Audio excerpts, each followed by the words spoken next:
Hello students, कैसे हैं आप। आज हम व्याकरण बोध का सेकंड चैप्टर वर्ण विचार का अध्ययन करेंगे। स्टूडेंट्स, आप वर्ण से परिचित हैं। बचपन से ही आप वर्णमाला को लिखते और पढ़ते आ रहे हैं। आज हम वर्णमाला का विस्तृत अध्ययन करेंगे। भाषा का उच्चारण ध्वनि से होता है। प्रत्येक स्वीकृत ध्वनि को लिखने के लिए एक विशेष चिन्ह निर्धारित किया गया है। यह विशेष चिन्ह ही वर्ण कहलाता है। इस प्रकार वर्ण भाषा की वह मूल ध्वनि है जिसके खंड न हो सके। वर्णों के क्रमबद्ध और निश्चित समूह को वर्णमाला कहते हैं।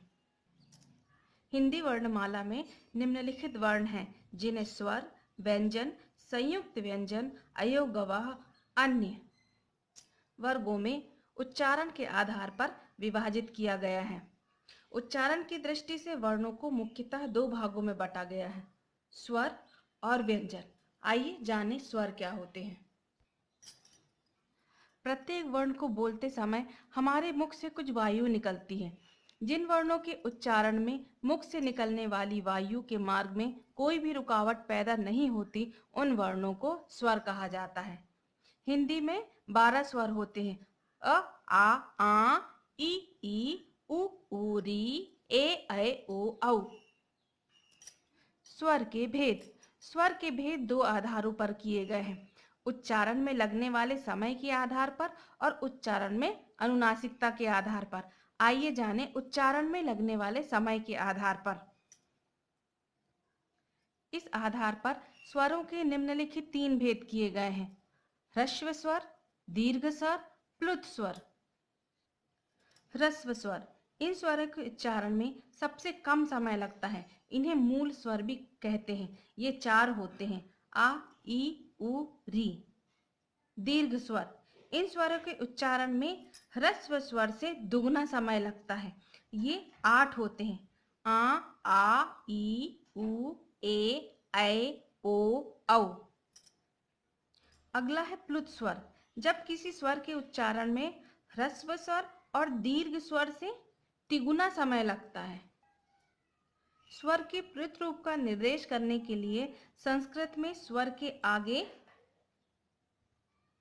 एस का अंक लिखने की प्रथा है, जैसे ओम, राम। हिंदी में प्लुत स्वरों का प्रचलन प्रायः नहीं होता। शब्दों को लिखने में स्वर 2 रूपों में प्रयुक्त होता है। एक तो अपने मूल रूप में प्रयुक्त होता है और दूसरा मात्राओं के रूप में प्रयुक्त होता है। छोटे आ की मात्रा नहीं होती, लेकिन फिर भी सभी व्यंजनों को आ को मिलाकर ही बोला और लिखा जाता है।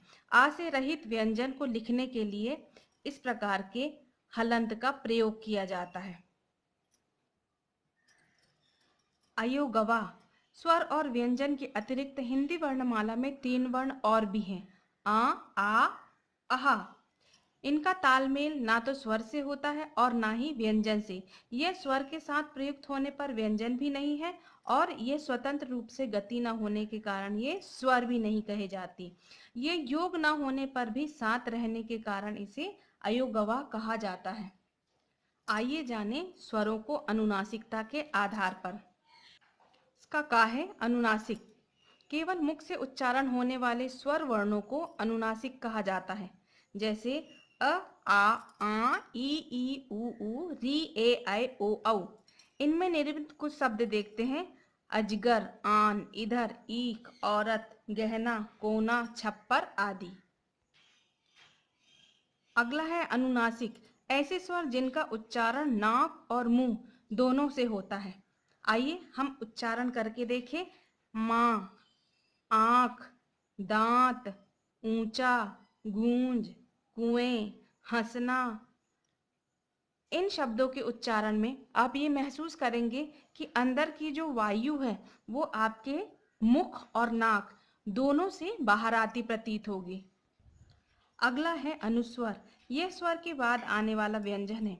इसकी ध्वनि नाक से निकलती है। यह नासिक के व्यंजन इंगा, अणा, ना और मां के स्थान पर प्रयोग किया जाता है, जैसे कंकड़, अंगूर, अंगद, चंचल, घंटा आदि। इन शब्दों के उच्चारण में आप ध्वनि को नाक से बाहर आता महसूस करेंगे। अगला है विसर्ग। अनुस्वर की तरह विसर्ग भी स्वर के बाद आता है। इसका उच्चारण हाँ की तरह किया जाता है। इसे व्यंजनों के आगे लगाया जाता है, जैसे छह, प्रातः आदि। अतः अनुस्वर और विसर्ग ना तो स्वर हैं और ना ही व्यंजन की, किंतु ये स्वर के सहारे चलते हैं। स्वर और व्यंजन दोनों में इनका प्रयोग होता है, जैसे हंस, प्रातः आदि। स्टूडेंट्स, आज के लिए बस इतना ही। अगले वीडियो में हम जानेंगे व्यंजन क्या कहलाते हैं।